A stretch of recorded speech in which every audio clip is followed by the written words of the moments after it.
இப்போ நம்ம எல்லாருடைய வாழ்க்கையிலுமே பார்த்தீங்கன்னா ஒரு கேள்விகள் இருந்துக்கிட்டே இருக்க மாதிரி இருக்குங்க. எப்பயுமே என்னதான் நமக்கு ஒரு விடை கிடைத்தாலும் மறுபடியும் ஏதோ ஒரு விதத்தில் நமக்கான கேள்விகள் உருவாகிக்கிட்டே இருக்கும். தேடுதல் இருந்துக்கிட்டே இருக்கும். என்ன செய்ய போகிறோம், ஏது பண்ண போகிறோம், இது எப்படி சாத்தியப்படும், இது சரியா, நடக்குதா, நடக்கலையா, எனக்கே இந்த மாதிரி இருக்குது அப்படிங்கிறது நமக்குள்ள 1000 கேள்விகள் கேட்டுக்கிட்டே தான் இருப்பாங்க. மனுஷனாக பிறந்த ஒவ்வொருவர் மனதிலும் இது இருந்துக்கிட்டு தாங்க இருக்குது. கேள்விக்குறியாகவே இருப்பாங்க. அதுவும் கேள்விக்குறிய ஆக்கணும்னு நிறைய பேர் இவங்களை நினச்சிக்கிட்டு தான் இருப்பாங்க. இவங்க வாழ்க்கையை ஏதோ ஒரு விதத்தில் என்ன எது நடக்குது எப்படிங்கிறதுல கேள்விக்குறிய ஆக்கி விட்டுடணும், இவங்க நிம்மதியாக இருக்கக்கூடாது, சந்தோஷமாக இருக்கக்கூடாதுன்னு இருக்கக்கூடியவர்கள் யாருன்னு பார்த்தீங்கன்னா எந்த சூழ்நிலையாக இருந்தாலும் பிரச்சனை கொடுத்துக்கிட்டே இருப்பாங்க. மறைமுகமாகவும் இருக்கலாம், நேரடியாகவும் இருக்கலாம். எப்பயுமே இதை தாங்க சொல்லிகிட்டு இருக்கீங்க, என் வாழ்க்கையில் மாற்றம் ஏற்பட போகுது, எனக்கு நல்லது நடக்க போகுதுன்னு. ஆனால் எனக்கு ஒன்றுமே நடக்கலையேன்னு நினைக்கிறீங்க. அப்படிலாம் இல்லைங்க. இந்த மாற்றம் உங்களுக்கு சுப பலனை தரக்கூடிய மாற்றமாக தாங்க இருக்குது. இந்த பதிவை பார்க்கும்பொழுது உங்களுக்கு தெரியும், கடந்த 15 ஆண்டுகளுக்கு பிறகு ஏற்பட போகும் அதிர்ஷ்டமான காலம் இதுதாங்க. 15 ஆண்டுகளாக படாத பாடுபட்டுட்டு இருக்கீங்க. ஏன்னா இப்போ கிரக பெயர்ச்சிகள் நடக்க போகுதுங்க. ஜூலை மாதத்தில் நமக்கு நிறைய கிரகங்கள் பெயர்ச்சி ஆகிறதுனால இந்த காலகட்டம் நமக்கு எந்த மாதிரியான பலன்கள் கொடுக்குது அப்படிங்கிறது தான் இந்த தலைப்பே. அப்படி தானேங்க. அதை வைத்துத்தான் இனி வரக்கூடிய நாட்கள் நமக்கு என்ன பலன்கள், எப்படியெல்லாம் சாதகமான அமைப்பு ஏற்பட போகுதுங்கிறத பார்க்க போகிறோம். விருச்சிக ராசியை பொறுத்த வரையில் அவங்க ரொம்ப நல்ல குணமாக இருந்தாலும் கோபக்காரங்க, முன்கோபி அப்படிங்கிற பேர் எடுத்துட்டாங்க. காரணம் என்னன்னா, அவங்க ராசிநாதன் செவ்வாய் பகவான். அவர் எப்பயுமே கொஞ்சம் சூடு தானேங்க, உஷ்ணமானவர் தான் செவ்வாய் கிரகமானது கொஞ்சம் சூடாக தான் இருக்கும். அதனால தான் இவங்க எப்பயுமே கொஞ்சம் கோபக்காரர்களாக தெரிவார்கள். ஆனால் இவங்களிடம் பழகினாதான் தெரியும், இவங்கள மாதிரி ஒரு குழந்தைத்தன்மை யாருக்கிட்டே இருக்காது. அந்த மனமானது அவங்களோட மனசு அவ்வளவு குழந்தை குணமாக தான் இருப்பாங்க. ஆனால் வெளியே அவங்க பேசும்பொழுதோ இல்லை முகத்தில் காமிச்சிக்கிற விதமோ எப்படி இருக்குன்னு பார்த்தீங்கன்னா ஒரு கோபத்திற்கு அறிகுறியாக தான் காமிப்பாங்க. எப்பொழுதும் ஒரு சூடாக இருக்க மாதிரி தான் இருப்பாங்க. இதுக்கு காரணம் அவங்க ராசிநாதன் செவ்வாய் பகவான். இனி வரக்கூடிய காலங்களில் இவங்க இதை மாதிரி இருக்கலாமா வேணாமா, இது சாதகமாக பாதகமானு அப்புறம் பார்க்கலாம். ஆனால் இவங்களோட நேச்சரே அப்படித்தான். பழகினவங்களுக்கு மட்டும்தான் புரியும் இவங்க எப்படிப்பட்டவங்கன்னு. சும்மா பார்த்துட்டு போகிறவங்க எப்படி வேணாலையும் பார்த்துட்டு போட்டோம், அது பிரச்சனை கிடையாது. ஆனால் பார்க்கும் பொழுதே இவங்க கோபக்காரங்கன்னு இவங்க முடிவு பண்ணி நிறைய பேர் நல்ல விஷயங்கள் உள்ளவர்கள் கூட இவங்கக்கிட்ட வர்றதுக்கு கொஞ்சம் பயப்படுவாங்க.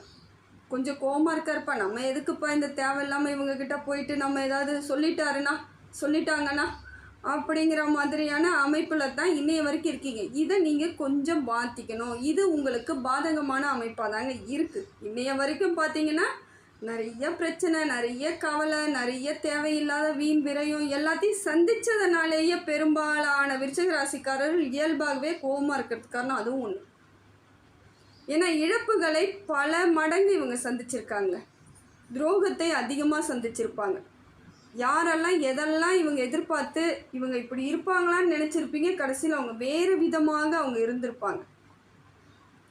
ஏன்னா உங்களோட நினைவுகள் வேறு மாதிரி இருந்திருக்கும். நீங்கள் யோசித்து வச்சவங்க வேறு மாதிரி இருந்திருப்பாங்க. திருப்பி அவங்க உங்களுக்கு செஞ்சுட்டு போன விஷயங்கள் அத்தனையும் உங்களுக்கு துரோகத்தை அள்ளி கொடுத்ததுனால எந்த நேரமும் அந்த டென்ஷன், கோபம் உங்களுக்கு இருந்துக்கிட்டு இருக்கும். அதே போல் வேலையிலையும் சிலருக்கு பிரச்சனைகள் ஜாஸ்தியாக இருந்துச்சு. இந்த சனி பெயர்ச்சி ஆட்சி பார்த்திங்களா, அதுக்கப்புறம் தான் உங்களுக்கு கொஞ்சம் மாறுதல் அடைஞ்சிருக்கும். அதுக்கு முன்னாடி வரைக்குமே உங்களுக்கு சனியால் பல மடங்கு பாதகங்களாகவே தான் இருந்துச்சு. பாதிப்புகள் கொஞ்சம் அதிகமாக தான் இருந்துச்சு. அதில் இருந்து வெளியே வந்தாலும் நீங்கள் இன்னும் அந்த பாதிப்போட விளைவுகள் அந்த வடுவாகவே இருப்பதுனால நீங்கள் என்ன பண்ணுறீங்கன்னா அந்த கோபத்திற்குரியவர்களாகவே இருந்துக்கிட்டு இருக்கீங்க. இது நாள் வரைக்குமே அந்த கோப உணர்வு இருந்துக்கிட்டு தான் இருக்குது. கொஞ்சம் முயற்சி பண்ணால் அதை சரி பண்ணிக்கலாம். ஏன்னா இது உங்களுக்கு ஒன்றும் பெரிய விஷயம் கிடையாது. நீங்கள் இயல்பாகவே நல்ல குணத்திற்கும் நல்ல மனுஷ தன்மையோடு இருக்கக்கூடியவர்கள் நீங்கள் தான். இலகிய மனசுன்னு சொல்லப்போனால் அது உங்களுக்கு தான் ஃபஸ்ட்டு. யாருக்காவது ஒரு கஷ்டம்னா முன்ன போய் நிற்கிறவங்க யாருன்னு பாருங்கள், விருச்சிக ராசியாக தான் இருக்கும். தைரியத்தோடு நிற்பாங்க. எந்த பிரச்சனையாக இருந்தாலும் நான் இருக்கிறேன் அப்படின்னு துணையாக நிற்கக்கூடியவர்களும் அவங்க தான். இப்படிப்பட்ட விருச்சிக ராசிக்காரர்கள் எப்பொழுதும் நல்ல மனசோடு இருக்கக்கூடியவர்கள், நல்லாவே இருக்கணும் தான் இறைவனும் இவங்களுக்கு அனுகிரகம் பண்ணிக்கிட்டு இருக்காருங்க. இப்போ பார்த்தீங்கன்னா உங்கள் ராசிநாதன் எந்த இடத்துல இருக்காருன்னு பார்த்தீங்கன்னா 10வது இடத்தில் இருந்து உங்கள் ராசியை பார்த்துக்கிட்டு இருக்காருங்க. 10வது இடம் எந்த இடம்னு பார்க்குறீங்களா? தொழில் ஸ்தானம். தொழில் ஸ்தானத்தில் அமர்ந்து தான் செவ்வாய் பகவான் உங்கள் ராசிநாதன் அதில் இருக்கார். பொதுவாகவே எந்த கிரகங்கள் எப்படி இருந்தாலும், நவ கிரகத்தில் 8 கிரகங்கள் எப்படி இருந்தாலும், நம்ம ராசிநாதன் சொல்லக்கூடிய அந்த ராசிக்கு அவங்க அந்த ராசிநாதன் மட்டும் சரியான இடத்துல இருந்து சரியான பார்வை பார்த்தாலே எல்லாருக்கும் நல்ல பலன் கிடைக்கும். அந்த ராசிக்கு முழுமையாக பலன் கிடைக்கும். அப்படி தாங்க இப்போ செவ்வாய் பகவான் தொழில்காரகன் சொல்லக்கூடிய சிம்ம ராசியில் போய் உட்கார்ந்துருக்காருங்க. 10வது இடத்துல அவர் அமர்ந்து உங்கள் ராசியை பார்ப்பது உங்களுக்கு சிறப்பு வாய்ந்த காலமாக தாங்க இந்த காலம் இருக்குது. இது உங்களுக்கு நல்ல அமைப்பை ஏற்படுத்தி கொடுக்கக்கூடியதாக தாங்க இருக்குது. அப்போ இந்த செவ்வாய் பகவான் உங்களுக்கு உங்கள் ராசிநாதன் சாதகமான அமைப்பை கொண்டுகிட்டு போயிட்டுருக்காருங்க. உங்களுக்கு எல்லா விதத்திலும் மாற்றம் ஏற்படும். சரியான தொழில் இல்லைங்க, இவ்வளோ நாளாக நான் ரொம்ப கஷ்டப்பட்டுட்ருக்கேன், எனக்கான வேலை இல்லை, தொழில் முயற்சி பண்ணாலும் நிறைய இடத்துல தோத்துட்டேன், நிறைய பொருளாதாரத்தை இழந்துட்டுருக்கவங்களாம் நிறைய பேர் தாங்க. விருச்சிக ராசிக்காரர்கள் பெரும்பாலானோர் தொழிலை சுத்தமாக விட்டுட்டு தன் வாழ்வாதாரத்தையே இழந்தவங்களாம் பெரும்பாலானோர் இருக்காங்க. ஏன்னா அந்த காலகட்டம் அந்த சனி பெயர்ச்சியானது சனி பகவான் மூலம் இவங்க நிறைய 7.5 சனியில் நிறைய பிரச்சனைகளை சந்தித்தது. அதுக்கு அடுத்த வரக்கூடிய எல்லா காலங்களிலுமே சில பிரச்சனைகளையே சந்திச்சுட்டு வந்திருக்காங்க. கிரகங்கள் சரியான அமைப்பில் இல்லாதனால இது நாள் வரையிலுமே எத்தனையோ பேர் கடந்த 10 ஆண்டுகளாகவே நான் சொல்கிறேன், 10ல் இருந்து 12 ஆண்டு காலங்கள் விருச்சிக ராசிக்காரர்கள் நரக வேதனை அனுபவித்தவர்கள் பெரும்பாலானோர். ஆனால் இருந்தாலும் அவங்களுக்குள்ள ஒரு மன தைரியத்தால் தாங்க இன்னைய வரைக்கும் அந்த இடத்துல நின்றுட்டுருப்பீங்க. நல்லா யோசிச்சு பாருங்கள், எந்தெந்த இடத்துல எவ்வளோ பிரச்சனைகளை சந்திச்சிருப்பீங்கன்னு. ஆனால் நீங்கள் அப்படி இருந்தும் நீங்கள் தைரியத்தோடு இருக்கிறதுக்கு காரணம் உங்களுடைய மன வலிமை தாங்க. அது உங்களுக்கே தெரியும். ஏன்னா பிரச்சனை ஜாஸ்தி தான், இதை எப்படி சரி பண்ணுறதுன்னு தெரியாது, இறைவா நீ பார்த்துக்கோ, உன் பேரில் பாரத்தை போடுற அப்படின்னு பெரும்பாலானோர் தைரியமாக நின்னதுக்கு காரணம் இறைவன் மேலே இருந்த பக்தியினால தான். இதையெல்லாம் நடந்துச்சுங்க, யாரும் இல்லைன்னுலாம் சொல்ல முடியாது. நல்லா யோசித்து பார்த்தீங்கன்னா உங்களுக்கு பல இடங்களில் நீங்கள் உங்களோட தைரியத்தை வச்சு தான் நின்று இருக்கிறீங்க. அதாவது சிம்ம ராசியில் போயிட்டு உங்கள் ராசிநாதன் உட்கார்ந்துருக்கிறது எப்படின்னா, சூரியன் பகவானோட ராசிநாதன். சிம்ம ராசிக்கு சூரிய பகவான் தான் ராசிநாதன். அந்த இடத்துல போய் அமர்ந்து இருக்கிறதுனால நிறைய நியாயத்திற்கு சொந்தக்காரர்கள் அவருங்க. சூரிய பகவான் எப்படின்னு பார்த்தீங்கன்னா நிறைய மரியாதையை ஏற்படுத்தி கொடுப்பார். அந்தஸ்து, கௌரவம், பொருளாதார ரீதியாக இருந்து வந்த சிக்கல்களை தீர்ப்பார். தலைமை பொறுப்பை வாங்கி கொடுக்குறவர். இவர் எல்லாமே யாருன்னு பார்த்தீங்கன்னா சூரிய பகவான். அப்படி இருக்கும் பொழுது அந்த இடத்தில் சிம்ம ராசியில் செவ்வாய் பகவான் அமர்ந்து ஜூலை மாதம் 26ஆம் தேதி வரைக்கும் அதில் தாங்க இருக்கார். அப்போ உங்களுக்கு அந்த மாதிரியான அமைப்பை தான் ஏற்படுத்தி கொடுப்பார். உங்கள் ராசிநாதன் எப்படி ஏற்படுத்தி கொடுக்குறாரு? உங்களுக்கான மரியாதை, கௌரவம், அந்தஸ்து நியாயமாக கிடைக்க வேண்டிய அத்தனையும். எத்தனை பேர் உங்களை ஏமாற்றிட்டு இருக்கலாம், ஆனால் அதெல்லாம் கிடைக்க வைக்கிறாங்க. எதையெல்லாம் இழந்தீர்களோ அதெல்லாம் பெறுவதற்கான காலம் யாதுன்னு பார்த்தீங்கன்னா இந்த காலமாக இருக்குங்க. ஜூலை 26க்குள்ளே ஏதாவது விஷயங்கள், பூர்வீக சொத்துலேருந்து ஏதாவது நீங்கள் அதை கேட்கணும், இல்லை இது நாள் வரைக்கும் பிரச்சனை இருக்குது, கோர்ட்டில் கேஸ் நடந்துட்டுருக்குன்றவங்க கூட இப்போ நீங்கள் போய் அதை நல்லா மூவ் பண்ணிங்கன்னா உங்களுக்கு சாதகமான வழிவகை ஏற்பட்டுடுங்க. உங்களுக்கு உரிய பொருள் உங்களுக்கு கிடைக்கிறதுக்கான வாய்ப்புகள் இருக்குது.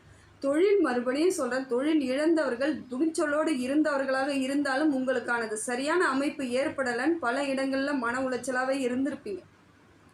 மன அழுத்தத்திற்கு போனவர்களும் பல பேர், என்னடா இது எல்லாருக்கும் சரியாக அமைஞ்சிருக்கு, நமக்கு ஏன் அமையலை, நாம் என்ன பண்ணோம், சரியாக தானே இருந்தோம் அப்படின்லாம் வருத்தப்பட்டிருப்பீங்க. அதெல்லாம் சரியாகக்கூடிய காலகட்டம் இந்த காலகட்டங்க. உங்களுக்கு சரியான மாறுதல்களை ஏற்படுத்தி கொடுக்குதுங்க. நிம்மதியான நிலையான அமைப்பை இப்போ ஏற்படுத்தி கொடுக்கக்கூடியது செவ்வாய். உங்கள் ராசிநாதன் ஜூலை 26 வரையிலும் உங்களுக்கு நல்ல பலன்களை கொடுக்குறார். தொழில் முயற்சி பண்ணக்கூடியவர்களாக இருந்தால் நிச்சயமாக வேறு வேலைக்கு போகணும் அப்படின்னா போகலாம். இல்லைங்க நான் சொந்த முயற்சி போட போகிறேன், பொருளாதார ரீதியாக நான் ஏதாவது பண்ணி நான் சரி பண்ணிக்க போகிறேன், என் வாழ்வாதாரத்தை மாற்றிக்க போகிறேன்னு நினச்சிங்கன்னா இப்போ பண்ணிக்கலாம். அது சரியான அமைப்பில் தான் இருக்குது. அதே போல் எந்த பொருளாதார ரீதியாக நீங்கள் சங்கடங்களை அனுபவித்தீர்களோ அந்த பொருளாதாரம் உங்களுக்கு வரவு செலவு கணக்கெல்லாம் சரியாக பார்க்கக்கூடிய அம்சமும் இப்போ கிடைக்கும். அதே போல் உங்களுக்கு ரொட்டேஷன், பண வரவு இல்லாமல் சிதைஞ்சு போனவங்க நிறைய பேர். இப்போ பண வரவு ஏற்பட்டுக்கிட்டு இருக்கும். ஏதோ ஒரு வகையில் நீங்கள் இப்படி இருந்து இங்கே அந்த கையில் வாங்கி அந்த கையில் கொடுத்தாலும் சரி, எப்படியோ ஒன்று உங்கள் கைக்கு ஒரு பணம் வரும் பொழுது மனதுக்குள் ஒரு தைரியம் வரும். இன்னும் ஏதாவது செய்யலாமாங்கிற ஒரு யோசனைலாம் வரும் பார்த்தீங்களா, அதெல்லாம் இந்த காலகட்டத்தில் இருக்குது. எதையெல்லாம் முயற்சி பண்ணுறீங்களோ அதெல்லாம் ஜெயிக்கிறதுக்கான காலகட்டம். உங்கள் ராசிநாதன் உங்களுக்கு சப்போர்ட் பண்ணுறாருங்க, பலமாக இருக்கார், தைரியத்தை ஏற்படுத்தி கொடுக்குறாரு. அதனால் இப்போ நீங்கள் எதை செய்யணும், ஏன்னா இழந்தது இழந்ததாகவே இருக்கட்டுங்க, திருப்பி கிடைக்காதுன்ற ஒன்றும் கிடையாது. திருப்பி நமக்கு வரணும்னு இருந்தால் நிச்சயமாக காலம் நேரம் இப்படி மாறும் பொழுது நமக்கு வந்து சேர்ந்துடும்.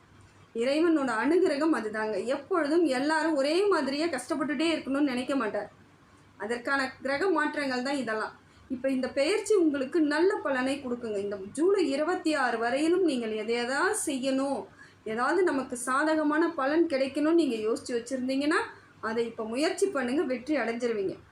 அடுத்தது பார்த்தீங்கன்னா உங்களுக்கு குரு பகவான் உங்களுக்கு 8வது இடத்தில் அஷ்டம குருவாக அமர்ந்திருக்காருங்க.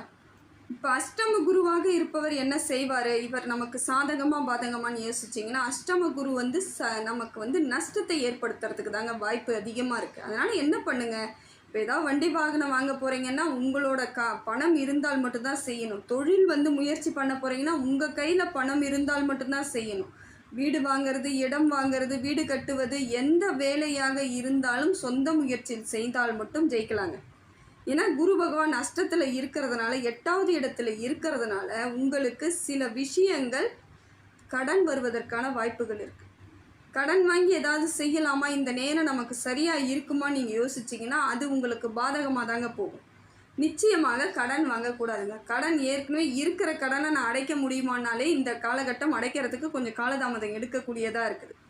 மறுபடியும் நீங்கள் கடன் வாங்கி ஏதாவது செய்யலாம், அடுத்தது மாற்றி நம்ம இதை பண்ணி அதை பண்ணி கொடுக்கலான்னு ஏதாவது யோசிச்சிங்கன்னா அது இன்னும் உங்களுக்கு பாதகமான சூழ்நிலை ஏற்படுத்தி கொடுத்துரும். ஏன்னா ஓராண்டு காலங்களுக்கு உங்களுக்கு வந்து குரு பகவான் அஷ்டமத்தில் தான் இருப்பார். அதனால் இந்த காலகட்டத்தை நீங்கள் என்ன பண்ணுங்கன்னா கடன் வாங்குவதை மட்டும் தவிர்த்துருங்க. இயல்பாக என்ன வேலைலாம் செய்யணுமோ அதெல்லாம் செஞ்சுக்கோங்க, அது உங்களுக்கு சாதகமாக இருக்கும். உங்கள் பொருளாதாரம் எவ்வளோ இருக்கோ மற்றவங்க சொல்கிறத கேட்கக்கூடாது, உங்களுக்கு என்ன வேணுமோ அதை தான் செஞ்சுக்கணும். ஒரு சிலவங்க உங்களை உசுப்பேற்றி ஆடம்பர செலவெல்லாம் பண்ண வைக்கிறதுக்கு வாய்ப்புகள் இருக்குது. அதே போல் உறவினர்கள் மூலமாக சில விஷயங்கள் உங்களுக்கு விரயமாக வாய்ப்பு இருக்குது. பொருளாதார ரீதியாக விரயங்களை ஏற்படுத்தி விட்டுருவாங்க. உங்களுக்கு இதை சொல்லுவாங்க, ஆலோசனை சொல்லுவாங்க, அதை செய்யலாம் இதை செய்யலாம், இந்த காசு அதில் போட்டிங்கன்னா 10 மடங்கு வரும் 5 மடங்கு வரும்னு. அது எதுவுமே வராதுங்க. நீங்கள் போட்டது திருப்பி வருமானே சந்தேகமாக போயிடும். அதனால் முடிந்த வரையிலும் விருச்சிக ராசிக்காரர்கள் கவனமாக இருக்க வேண்டிய காலமும் இந்த காலம்தான். ஏன்னா அஷ்டமத்து குருன்றது சாதாரண விஷயம் கிடையாது. சில விஷயங்களை நாம் சிந்தித்து செயல்பட்டு தான் ஆகணும். அதுக்கும் இறைவன் நமக்கு வேகமாக ஓடிக்கிட்டே இருக்கக்கூடாது அப்படின்னா ஸ்பீடு பிரேக் மாதிரி சில கிரகங்கள் நமக்கு வந்து ஸ்டாப் பண்ணுறது. அதை போல தான் எங்கேயாவது விழுந்தால் அதிகமாக அடிபட்டுரும். அதனால் நிதானமாக செல்லுங்க அப்படிங்கிறத இறைவனே சொல்கிறார். அப்போ என்ன பண்ணுங்கள், ஏதாவது நீங்கள் செய்யணும், முயற்சி பண்ணணும், வண்டி வாகனம் எடுக்கிறது, கார் எடுக்கிறது, வீடு கட்டுறது, இடம் வாங்கிறது, குழந்தைகளுக்கு திருமணம் பண்ணுவதாக கூட இருந்தால் கூட அந்த செலவை கரெக்டாக பார்த்து தான் பண்ணணும். இல்லை நான் எக்ஸ்ட்ரா 5 பவுன் போட்டு பண்ணுறேன், எக்ஸ்ட்ரா 10 பவுன் போடுறேன், நான் ஆடம்பரமாக திருமணம் பண்ணுறேன், நீங்கள் ஏதாவது இறங்குனீங்கன்னா அது உங்களுக்கு விபரீதத்தை ஏற்படுத்தி கொடுக்கக்கூடியதாக இருக்கும். உங்களால் என்ன முடியுதோ செய்யுங்க. ஒரு குறிப்பிட்ட காலங்கள் போன பிறகு அதுக்கப்புறம் கூட செய்யலாம், தப்பு கிடையாது. மனசை நீங்கள் தான் தெளிவாக வச்சுக்கணும், அறிவை நீங்கள் தெளிவாக பயன்படுத்திக்கணும். இந்த 2 மட்டும் நீங்கள் நேராக எடுத்துகிட்டு போனீங்கன்னா உங்களுக்கு இந்த காலகட்டம் அருமையான காலகட்டமாக இருக்குதுங்க. அதே போல் அடுத்தது பார்த்தீங்கன்னா சுக்கிர பகவான் உங்களுக்கு 7வது இடத்துல உட்காந்துருக்கார். இவர் சாதகமாக இருக்காரா பாதகமாக இருக்காரான்னு பார்த்தீங்கன்னா சாதகமாக இருக்கிறாருங்க. சுக்கிரனால் உங்களுக்கு நல்ல அம்சங்கள் மாற்றங்கள் ஏற்படும். இப்போ சுக்கிரன் உங்களுக்கு சரியான அமைப்பில் இருக்கிறதுனால திருமண யோகம் உண்டாகும். ஏன்னா மனைவி யோகத்தை கொடுக்கக்கூடியவர். ஆண் விருச்சிக ராசிக்காரர்களுக்கு திருமண யோகம் கண்டிப்பாக நடக்கும். மனைவி யோகத்தை கொடுக்கக்கூடியவர் தான் விருச்சகத்துக்கு வந்து சுக்கிர பகவான் மூலம் நடக்குது. அதே போல் வண்டி வாகனம் வாங்கிறது அதெல்லாம் கொடுக்கக்கூடியவர் உங்களுக்கு. அவரே சரியான அமைப்பில் தான் 7ஆம் இடத்தில் இருந்து உங்கள் ராசியை பார்ப்பது நல்ல பலன் கிடைக்குதுங்க. அதே போல் சொத்து வந்து சேர்க்கை ஏற்படுவதற்கான வாய்ப்புகள் இருக்குது. ஏதோ ஒரு விதத்தில் உங்களுக்கான சொத்துக்கள் வந்து சேர்வதற்கான வாய்ப்புகள் இருக்குது. ஆண்டி கூட அரசனாவான்னு சொல்கிறது எப்படின்னு பார்த்தீங்கன்னா சுக்கிர பகவானால தான். யாரையும் எடை போட முடியாத இடத்துக்கு கொண்டுட்டு போகிறது யாருன்னு பார்க்குறீங்களா? அவர் சுக்கிரன் தான். எந்த நிலையில் யார் எப்படி இருக்காங்கன்னு திடீர் மாற்றத்தை ஏற்படுத்தி கொடுக்கக்கூடியவர் சுக்கிரன். இப்போ எப்படி பார்த்தீங்கன்னா உங்களுக்கு கலஸ்தர ஸ்தானத்தில் இருப்பதனால திருமண யோகம். இப்போ முயற்சிகள் எல்லாமே வெற்றி ஆவதற்கான வாய்ப்புகள் இருக்குங்க. ஜூலை மாதம் 26ஆம் தேதி வரையிலும் சொந்த வீட்டில் அமர்ந்து அவர் எல்லாருக்கும் பலன் கொடுத்துட்டு இருக்காரு. அப்படி இருக்கும் பொழுது உங்களுக்கு நல்ல பலன்களை கொடுத்துட்டு இருக்காருங்க. அதே போல் புதன் பகவான் 9வது இடத்துல இருந்து உங்களுக்கு மாற்றத்தை அவரும் ஏற்படுத்தி கொடுக்குறார். நல்ல விதத்தில் உங்களுக்கு சுக்கிரனும் நல்லா இருக்குது, புதனும் நல்லா இருக்குது. உங்கள் ராசிநாதனும் உங்களுக்கு சப்போர்ட் என்னும் பொழுது மாறுதல் நல்லா இருக்குதுங்க. சாதகமான காலகட்டத்தை தான் இப்போ நீங்கள் அடைஞ்சிட்ருக்கீங்க. சாதகமாக தான் இருக்குது. ஏன்னா ஜூலை 18 வரையிலுமே பாக்கியஸ்தானத்திலிருந்து புதன் பகவான் உங்களுக்கு பலன் கொடுத்துட்ருக்கார். ஜூலை மாதம் உங்களுக்கு நல்ல பலனாகத்தாங்க இருக்குது. ஓரளவுக்கு நீங்கள் எதிர்பார்த்த அத்தனை காரியங்களையும் முயற்சி பண்ணால் ஜெயிக்கக்கூடிய காலகட்டம் தான் இந்த காலகட்டம். அப்போ புதன் பகவான் ஜூலை 18 வரைக்கும் தாய் வீடுன்னு சொல்லக்கூடிய கடகராசியில் அமர்ந்து உங்களுக்கு மாற்றத்தை ஏற்படுத்தி கொடுக்குறாருங்க. இதையும் நீங்கள் சரியாக பயன்படுத்திக்கணும். இதுவும் உங்களுக்கு சாதகமாக இருக்குது.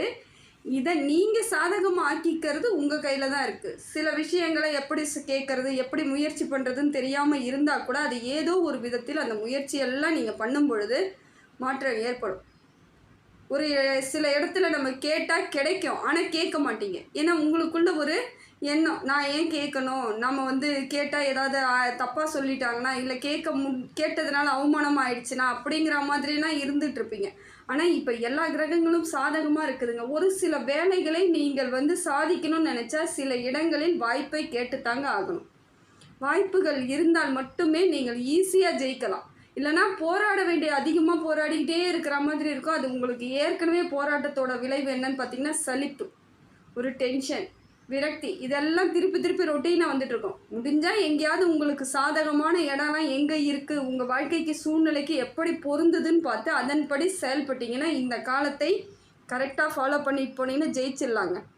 அதே புதன் பகவான் ஜூலை 16க்கு பிறகு வக்ர கதி ஆகிறாருங்க. அதனால் எப்படின்னு பார்த்தீங்கன்னா இது நாள் வரைக்கும் என்ன பலன்களை அவர் கொடுத்துட்டு இருந்தாரோ அதுக்கு மேற்பட்டு அது இப்போ நல்ல பலனை இப்போ கொடுப்பாருங்க.